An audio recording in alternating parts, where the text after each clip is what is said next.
अस्सलाम वालेकुम, welcome back to my channel. आज मैं आपके लिए बहुत ही अच्छा वाला फेशियल लाई हूँ।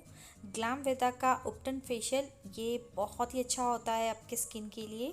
अगर आपके चेहरे पे कोई भी डार्क स्पॉट्स है या टैन हो गया है या आप कोई फेशियल सर्च कर रहे हैं, अगर कोई भी पार्टी वगैरह जाने के लिए, तो आप ये फेशियल को ट्राई कर सकते हैं। ये आपके चेहरे के टैन, डार्क स्पॉट्स बहुत ही अच्छे से रिमूव करता है। वन टाइम फेशियल में ही आपके चेहरे पे बहुत ही अच्छा ग्लो ऐड करता है।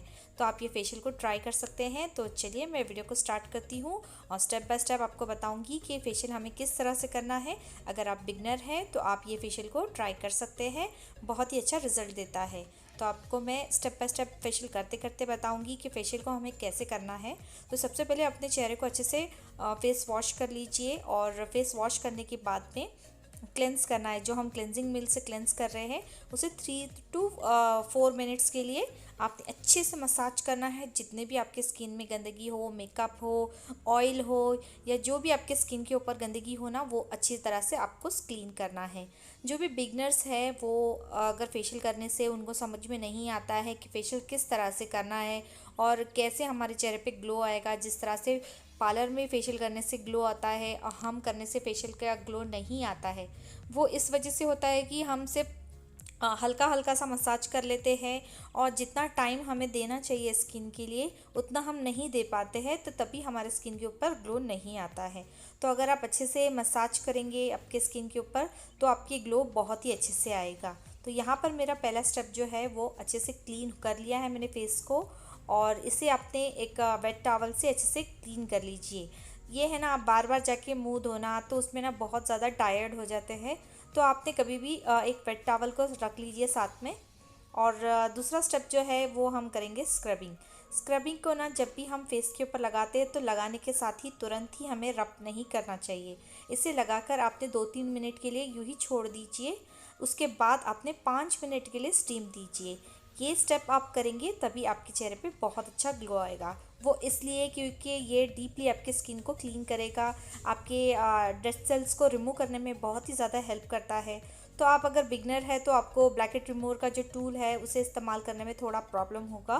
तो आप इस तरह से फेस के ऊपर स्टीम देके अगर स्क्रब करेंगे ना तो आपके जो भी डेड स्किन है, ब्लैकहेड्स, वाइटहेड है ना, वो बहुत अच्छे से रिमूव होगा। या तो आप इसे स्टीम को ऑन रख कर भी स्क्रबिंग कर सकते हैं। आप जैसे कंफर्टेबल है आप वैसा कर सकते हैं। तो वही मैं आपको बता रही हूँ कि जब भी आप फेशियल वगैरह करें तो बार बार जाके मुंह धोते हैं ना, तो उसमें बहुत ज़्यादा टायर्ड हो जाते हैं। जब आप जिधर फेशियल कर रहे हैं वहीं पे वेट टॉवल ले लीजिए और वहीं पे अपने फेस को अच्छे से वाइप कर लीजिए। इससे क्या होगा, आप ज़्यादा थकेंगे नहीं और मसाज करने के लिए आपको टाइम भी मिलेगा। जो बिगनर्स होते हैं उनको पता नहीं होता है और वो बार बार जा जाकर मुँह धोते रहते हैं और उसमें बहुत ज़्यादा टायर्ड हो जाते हैं। तो इस तरह से आपने एक ही जगह पे सारे चीज़ों को रख लेना है और इस तरह से वेट टॉवल से अपने चेहरे को वाइप करना है। तो 2 से 3 मिनट के लिए इसे भी आपने अच्छे से स्क्रब करना है, लेकिन बहुत ही हल्के हाथ से, बहुत ज़्यादा रगड़ रगड़ के क्लीन नहीं करना है कि एक ही टाइम पे आपने ये स्किन को चमकाना है करके, उस तरह से आपने कभी भी नहीं करना है। थर्ड स्टेप हमारा होगा मसाज। ये हमारा मेन इम्पॉर्टेंट जो स्टेप होता है फेशियल करने का, वो यही होता है कि हमें मसाज अच्छा करना है। तो आपने 10 से 8 मिनट या 10 मिनट या 12 मिनट जितना हो सके आप अच्छे से मसाज कीजिए। या तो आप घर में किसी की हेल्प भी ले सकते हैं। अगर हम सेल्फ कर रहे हैं फेशियल तो हमें इस तरह से ये टाइमिंग का ध्यान ज़्यादा देना होगा। क्यों आप सोचेंगे कि अरे हम 5 मिनट मसाज कर लेंगे और उसके बाद आपको ऐसा लगेगा कि हमारे चेहरे पे ग्लो क्यों नहीं आया। अगर आप टाइमिंग के हिसाब से करेंगे ना तो आपके चेहरे पे बहुत ही अच्छा ग्लो आएगा। अगर आप फेशियल करना चाहते हैं तो टाइमिंग के हिसाब से करके देखिए, आपको ज़रूर पता चलेगा कि टाइमिंग के हिसाब से करने से फेस के ऊपर कितना अच्छा ग्लो आता है। ज़रूरी नहीं है कि हमें ये स्टेप करना है, वो स्टेप करना है। आप जैसे भी कंफर्टेबल है आप उस तरह से फेशियल कर सकते हैं, लेकिन आपको अपवर्ड डायरेक्शन में अच्छी तरह से मसाज करना है। इससे क्या होता है कि अगर आप नीचे की तरफ ही रगड़ते रहेंगे तो हमारा स्किन लूज़ होने के जैसा, मतलब हमारा स्किन जो है वो नीचे की तरफ होगा। तो हमें कभी भी जब भी फेशियल करते हैं तो हमें ऊपर की तरफ ज़्यादा ध्यान देना होगा। और ये जो फेशियल है ना, जिनकी भी चेहरे पे एक्ने है या पिंपल है तो वो लोग भी ये फेशियल को ट्राई कर सकते हैं, क्योंकि ये उपटन फेशियल है। तो इसके अंदर बहुत बहुत बहुत ही अच्छे अच्छे इंग्रेडिएंट्स हैं, जैसे सैफरन है, टर्मरिक है, सैंडलवुड है। तो ये सारी चीज़ें हमारे स्किन के लिए बहुत ही बेनिफिशियल होते हैं। तो अगर आपके चेहरे में छोटे छोटे दाने या पिंपल्स हैं तो आप ये फेशियल कर सकते हैं, लेकिन जिस तरह से हम मसाज करते हैं उस तरह से आप बिल्कुल भी नहीं करेंगे, बहुत ही हल्के हाथ से मसाज करेंगे। और जो मैं आपको बता रही हूँ वो थोड़ी फास्ट फॉरवर्ड में बता रही हूँ, तभी आपको ऐसा लग रहा है। और ये जो मैं प्रेशर पॉइंट दे रही हूँ ना, ये प्रेशर पॉइंट आप ज़रूर दीजिए, इससे आपके चेहरे पे ना बहुत ही अच्छा ग्लो ऐड हो जाएगा। क्योंकि ये ऐसा करने से आपके जो ब्लड सर्कुलेशन है वो बहुत ही अच्छे से होते हैं। तो आप एक बार ट्राई ज़रूर करना, ये जो स्टेप है उसे स्किप बिल्कुल भी मत करना। इससे बहुत बोले तो बहुत अच्छा ग्लो आता है, आप ट्राई ज़रूर करके देखिएगा। तो इस तरह से मैं आपको फेशियल कर रही हूँ। मैं ये फेशियल इस टाइम ऐसा कर रही हूँ कि अगर कोई बिगनर्स है तो उसको मैं ये नहीं बताना चाहती हूँ कि आपको ये स्टेप बाय स्टेप करना है, आपको ये फेशियल के बाद ये स्टेप करना है। आप देख रहे होंगे कि मैं जिस तरह से कंफर्टेबल हूँ उस तरह से ही मैं ये फेशियल करते जा रही हूँ।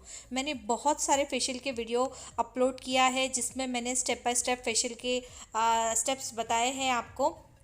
तो इस फेशियल पे मैं इस तरह से नहीं बता रही हूँ, जिस तरह से भी मुझे कंफर्टेबल लग रहा है, जिस तरह से भी मुझे मसाज करना है मैं उस तरह से कर रही हूँ। अगर आपको स्टेप बाय स्टेप अगर फेशियल के स्टेप देखना है तो मेरे जो दूसरे फेशियल के वीडियोस हैं वो भी आप देख सकते हैं, मैं लिंक डिस्क्रिप्शन बॉक्स में दे दूँगी, तो आप देख सकते हैं। तो इस तरह से आपने अपवर्ड डायरेक्शन में जितना हो सके उतना मसाज कीजिए।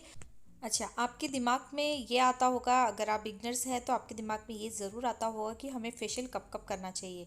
क्योंकि मुझे है ना फेशियल के इसमें कमेंट्स बहुत आते हैं कि फेशियल कब करना चाहिए, फेशियल कितनी बार करना चाहिए, फेशियल करने से क्या होता है। तो आज मैं आपको बताती हूँ कि फेशियल करने से ना एक तो हमारा स्किन बहुत ही हेल्दी रहता है, हमारा स्किन के ऊपर एक अच्छा ग्लो ऐड हो जाता है, हमारा स्किन टैन फ्री रहता है। इसीलिए हम फेशियल करते हैं, हमेशा इसीलिए फेशियल करते हैं कि ताकि हमारे स्किन में से जो भी गंदगी है वो रिमूव हो जाए, टैन फ्री हो जाए, स्किन हेल्दी रहे और हमारी जो एजिंग है वो स्लो हो जाए। तो इससे ये फ़ायदे होते हैं। और बहुत लोग स्पेशल ओकेशन पे ही फेशियल करना पसंद करते हैं, मतलब वो मंथली रूटीन फॉलो नहीं करते हैं। अगर मंथली रूटीन फॉलो नहीं करेंगे तो वैसा ग्लो आपके स्किन के ऊपर नहीं आएगा। आप रेगुलर इस्तेमाल करते रहेंगे फेशियल करना या क्लीन अप करना, जो भी आप करते रहेंगे ना, तो उसका जो फेशियल का जो ग्लो है वो बहुत ही ज़्यादा अच्छा आता है।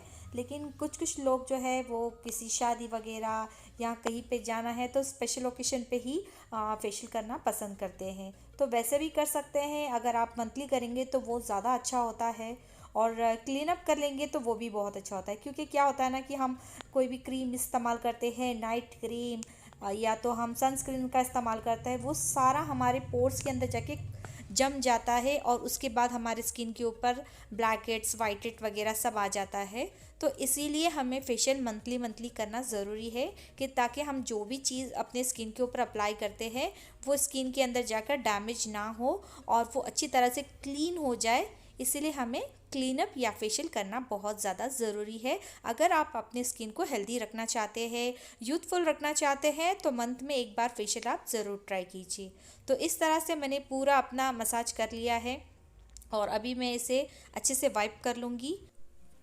फेस को अच्छे से वाइप करने के बाद में हम करेंगे चौथा स्टेप, हाइड्रेटिंग जेल। इस जेल को अपने अपने चेहरे पे अच्छे से लगाना है और 2 से 3 मिनट के लिए अच्छे से मसाज करना है।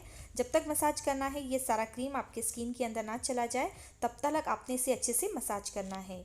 फेशियल हम जब भी करते हैं तो फेशियल करने के बाद 8 आवर्स के लिए आपके चेहरे पे कोई भी सोप या क्रीम का इस्तेमाल नहीं करना चाहिए। अगर आप नाइट में कोई सीरम वगैरह लगाते हैं तो वो भी इस्तेमाल नहीं करना चाहिए। तो इसे आपने कभी भी 8 आवर्स के बाद ही जो भी क्रीम लगाना है या फेस वॉश इस्तेमाल करना है तो 8 आवर्स के बाद ही करेंगे। और ये जो फेशियल है ये ऑल स्किन टाइप के लिए है। अगर आपके चेहरे पे बहुत ज़्यादा डलनेस है या टैन हो गया है तो ये फेशियल को आप ज़रूर ट्राई कीजिए। और इसका जो लिंक है वो मैंने डिस्क्रिप्शन बॉक्स में दे दिया है, तो प्लीज़ आप चेक कर लीजिए। तो पांचवा हमारा स्टेप होगा फेस पैक। फेस पैक को अच्छे से अपने चेहरे पे लगा लीजिए और इसे 15 मिनट के बाद में वेट टॉवल से वाइप कर लीजिए। और जब भी हम फेशियल करते हैं ना तो फेशियल करने के बाद फेस के ऊपर एक स्वेलिंग रहता है। तो आपने कभी भी किधर बाहर जाना है, कोई भी पार्टी वगैरह अटेंड करना है तो आपने 2 से 3 दिन के लिए पहले ही फेशियल कर लीजिए। और ये जो हमारा लास्ट और फाइनल स्टेप है सीरम लगाना। सीरम को अपने 2 से 3 ड्रॉप अपने चेहरे पे लगा लेना है और इसे डैप डैप करके अपने चेहरे पे अच्छे से लगा लेना है। और आपको कहीं पे बाहर जाना हो तो आप इसी के ऊपर मॉइस्चराइज़र और सनस्क्रीन लगा के जा सकते हैं। तो हमारा फेशियल जो है वो कंप्लीट हो गया है। आई होप कि आज का फेशियल का ट्यूटोरियल आपको पसंद आया होगा। लाइक कीजिए, कमेंट कीजिए और मेरे चैनल को सब्सक्राइब कीजिए। इंशाल्लाह मिलती हूँ नेक्स्ट वीडियो पे। अल्लाह हाफिज़।